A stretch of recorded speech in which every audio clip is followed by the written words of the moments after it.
আচ্ছা এই যে নিচে নামানো চলো আমরা যাই। চলো তুমি চলো আমার সব তোকে আমি যদি বলি তাহলে ঘাম মারিবে। আমাদের সকলের সামনের এই পুকুরটিকে বলা হয় কাঠগোলা প্যালেস পুকুর।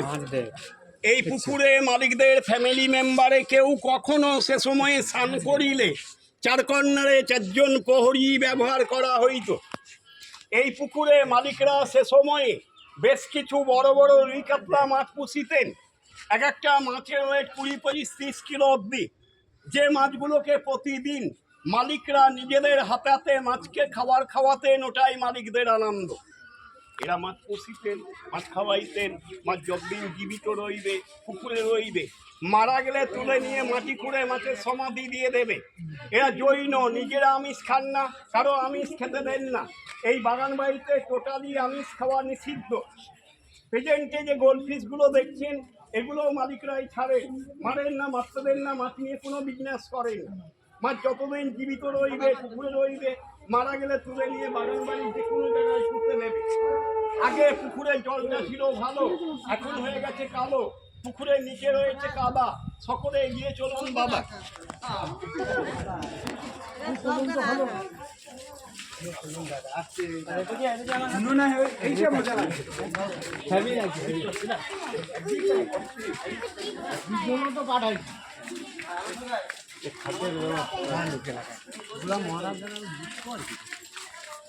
মজার কথা না বললে গাইতে দিয়ে এই যে এগুলো ভাল লাগে।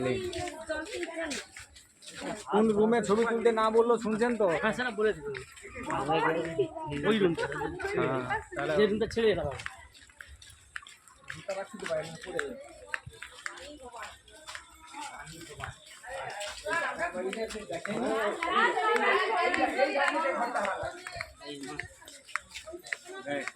কি মাছ দেয় দেখছো? জিয়ে তো দেখি মাছের আমি যেভাবে বুঝাচ্ছি আপনাদের বোঝবার অসুবিধা হচ্ছে না? ঠিক আছে। আমাদের সকলের ডান দিকের এই লম্বা ঘরটি পুরোটি ছিল সে সময়ে মালিকদের রান্নাঘর। এটিকে বছর 6 আগে পুরোটা মেনটেন্স করে সমস্ত রুমগুলো এসি রুম করে রাখা হয়েছে। লক্ষ্মীপত সিং দুগড়ের 7 জেনারেশন প্রেজেন্টে বাগানবাড়ি এখনও মালিক আছেন। বর্তমান মালিকের নাম সঞ্জয় সিং দুগ্গার।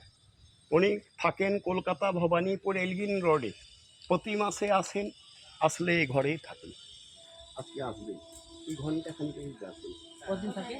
2 দিন 4 দিন 5 দিন প্রয়োজন। আপনারা সকলে যে পুকুরটি দেখে আসিলেন, এই ধরনের বড় বড় মাছগুলো ওই পুকুরে পোষা রয়েছিল। মাছগুলো মারা যাওয়ার পর নিচে মাটি খুঁড়ে মাছের সমাধি দেওয়া রয়েছে। ওপরে মূর্তিগুলো তৈরি করে রাখা হয়েছে সে সময়ে নিদর্শন। অরিজিনাল মাছ রইলে ছলে বলে কৌশলে আমরাই ধরে নিয়ে গিয়ে খেয়ে ফেলিতাম। আমরা বাঙালি এই ধরনের মাছ দেখে ধৈর্য হারিয়ে ফেলি। চুন সুরকির মাছ খাওয়া যাইবে না বলে রয়ে গেছে, খাই নাই।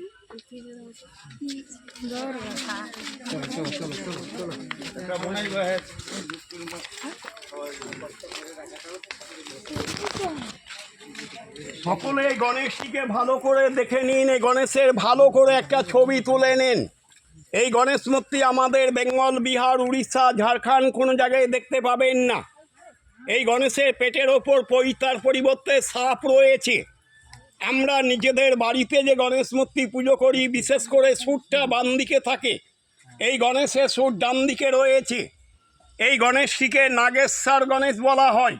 এই গণেশ মূর্তি একমাত্র রাজস্থানে দেখতে পাওয়া যায়। আমরা প্রতিদিন নিজেদের বাড়িতে যে গণেশ মূর্তি পুজো করি, সিদ্ধিদাতা গণেশাই নম বলা হয়। এটিকে নাগেশ্বর গণেশ। এই গণেশ মূর্তি বাড়ি থেকেও পুজো করেন না। সাইড সাইড সাইড সাইড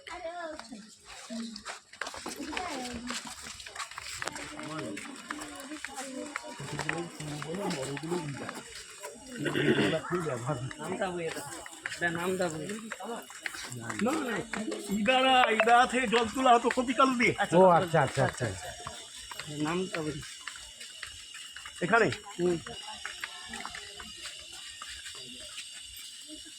আমাদের সকলের ডান দিকে একটি স্টেজ দেখতে পাচ্ছেন।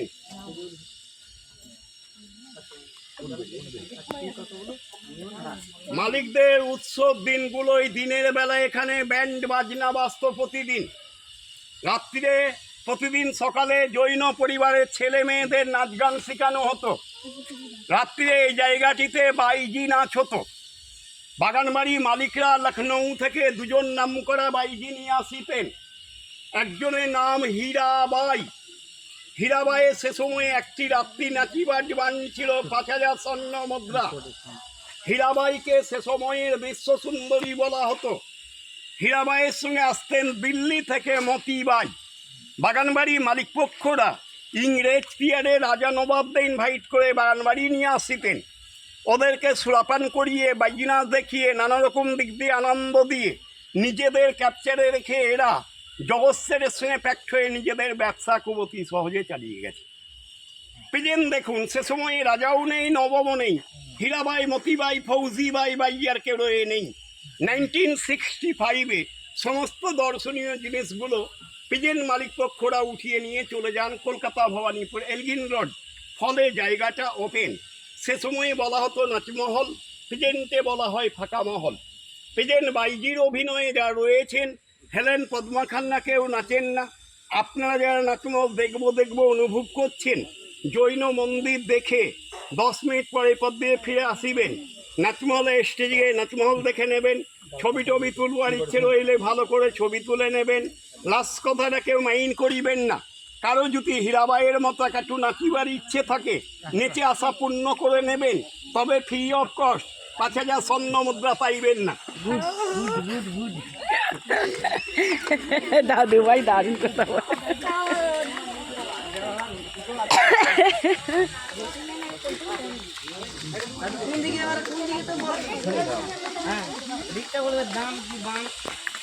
এখানে দাঁড়াও। সকলের বাম দিকের এই ছোট্ট ঘরটি প্রেজেন্ট মালিক এখন যারা জীবিত আছেন ওনাদের গুরুদেব আসলে গুরুদেবের থাকবার বাড়ি। জৈনদের দুটো সম্প্রদায়, কি কি সম্প্রদায় জানা আছে? দিগম্বর, শ্বেতাম্বর। এরা হচ্ছে শ্বেতাম্বর জৈন। এদের গুরুদেব আসেন সাদা বস্ত্র পরে। যারা দিগম্বর জৈন ওদের গুরুদেব আসেন পুরোটাই উলঙ্গ, যাদের ন্যাংট সাধু বলা হয়। 2024-এ 27শে ফেব্রুয়ারি এদের গুরুদেব এসেছিলেন। দুটো দিন এখানে প্রেজেন্ট ছিলেন। দুটো নতুন মূর্তি গুরুদেব 24 সালে স্থাপন করে গেছেন। হোয়াইটটি শ্বেত ভৈরব, এদিকে ব্ল্যাক কালারটি কাল ভৈরব।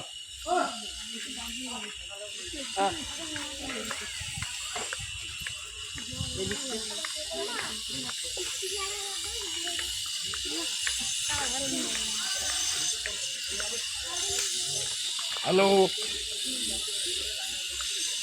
আমাদের সকলের মাথার উপর একটি গাছ রয়েছে, বাগানবাড়ির সবচেয়ে বয়স্ক গাছ এটি। এটা শ্বেত চাপা ফুলের গাছ।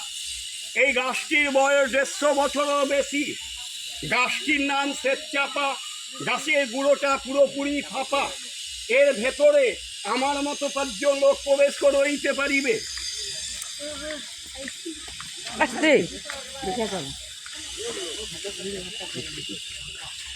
গাছের আসল কাণ্ডটা নেই, অনেক আগে ভেঙে নষ্ট হয়ে গেছে। এর ভেতর জল প্রবেশ করে মূল কাঠগুলো পচে শেষ হয়ে গেছে। 3টে ভাগ হয়ে গাছটা দাঁড়িয়ে রয়েছিল। আজকে ভাগ বছর 20 আগে পড়ে গেছে, তবুও জীবিত রয়েছে। শ্বেত চাপা ফুলের গাছ। কোন দিকে সাইড দাও, সাইড দাও, হাত দেখাইছে মানে ওদিকটা পথটা ফাঁকা রাখতে হবে। এদিকে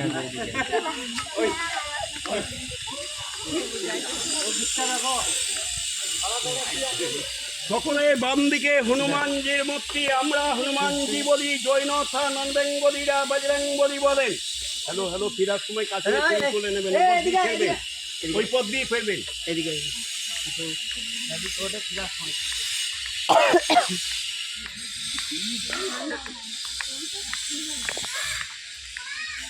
সময় আমার দেখি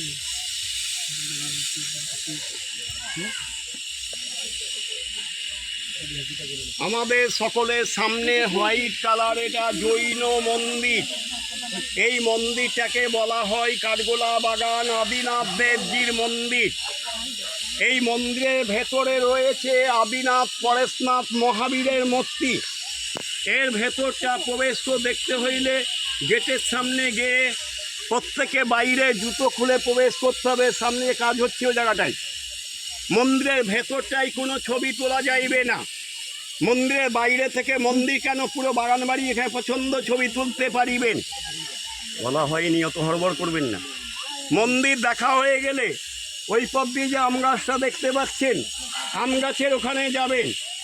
এখনও আমি মাছের স্ট্যাচু দেখিয়ে নিয়ে এসেছি। বড় বড় রুই কাতলা মাছ এখনও ওই পুকুরে দেখতে পাবেন। যাওয়ার পথে নাচমহলে গিয়ে নাচারি চলে নেচে নেবেন। অবশেষ মিউজিয়াম প্রবেশ করে দেখিবেন। লাস্টে চিড়িয়াখানা প্রবেশ করে পাখি, মাছ, খরগোশ যা রয়েছে দেখিবেন। পাখিগুলোর ভালো করে ছবি ক্যামেরা করে নেবেন। এখানে আমার গাইডেন্স অল কমপ্লিট। এতক্ষণ দেখানো বকিবার জন্য এবারে খুশি হয়ে 5-10 টাকা যে যা দেবেন সেটাই আমার বকিবার পারিশ্রমিক। আমি কোনো পেশারম্যান ম্যান নই। দেখানো বোঝানোর জন্য যে যা খুশি হয়ে দেবেন। এতক্ষণ দেখানো বোঝানোর বকিবার জন্য যেটা দেবেন সেটাই দেখানো বোঝানোর পারিশ্রমিক।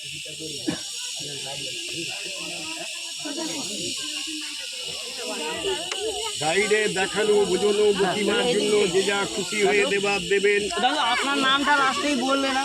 কাঠগোলা গাইড। আপনার নামটা বলুন। কাঠগোলা গাইড অম্বিকা চৌধুরী। হ্যাঁ।